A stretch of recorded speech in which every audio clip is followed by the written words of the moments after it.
प्रदेश lift और escalator विधेयक 2024 पर विचार किया जाए। आपको कुछ बोलना हो तो बोलिए। माननीय अध्यक्ष जी, माननीय अध्यक्ष जी, जैसे जैसे शहरीकरण, औद्योगिकरण की प्रवृत्ति बढ़ती जा रही है, जैसे जैसे विशेष रूप से नगरों में जैसे जैसे हम वर्टिकल बिल्डिंग्स बनाते जा रहे हैं, बहुमंजिली इमारतें बनाते जा रहे हैं, वैसे वैसे लिफ्ट और एस्केलेटर की आवश्यकता महसूस होने लगी है, उसका उपयोग होना शुरू हो गया है। आपने देखा होगा कि अभी तक बहुमंजिली मकानों में ही लिफ्ट और एस्केलेटर लगते थे, लेकिन अब तो माननीय नरेंद्र मोदी जी के राज्य में रेलवे स्टेशन पे, तीर्थ क्षेत्रों पे भी, विश्वनाथ मंदिर जैसी जगह पे भी एस्केलेटर का उपयोग होने लगा है।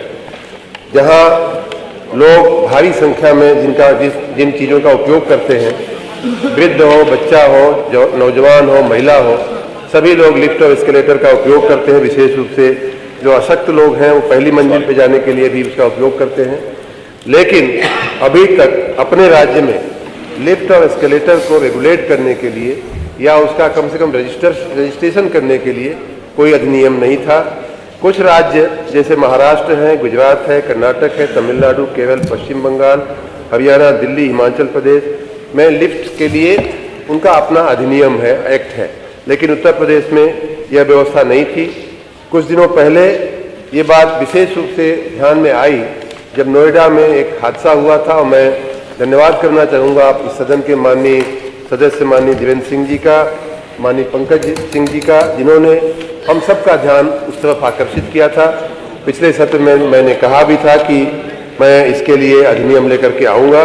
उसी भावना के तहत ये अधिनियम माननीय सदन के समक्ष प्रस्तुत है। मैं इसकी कुछ हाइलाइट्स अगर बताना चाहूँ तो माननीय अध्यक्ष जी, इसमें प्राइवेट निजी परिसर और सार्वजनिक परिसर में रजिस्ट्रेशन दोनों को करना होगा, लेकिन दोनों में हम लोगों ने भेद किया है।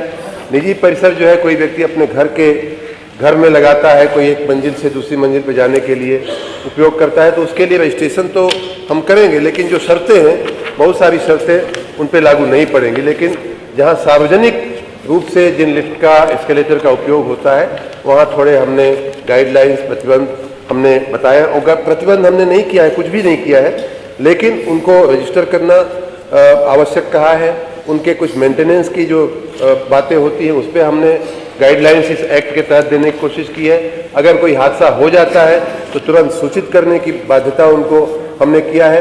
अगर अधिकारी और ये पाया जाता है कि जिस व्यक्ति को क्षति हुई है, या तो मृत्यु हो गई है, या तो जो गंभीर रूप से घायल हुआ है, उसकी क्षतिपूर्ति, कंपेंसेशन भी देना आवश्यक लगे तो कंपेंसेशन देने की भी इस अधिनियम में व्यवस्था की गई है।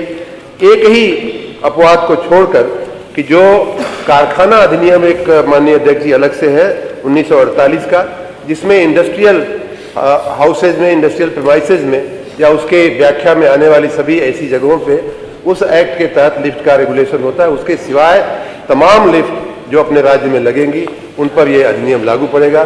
मैं माननीय सदन से निवेदन करता हूँ इस पर विचार करके इसे पारित। माननीय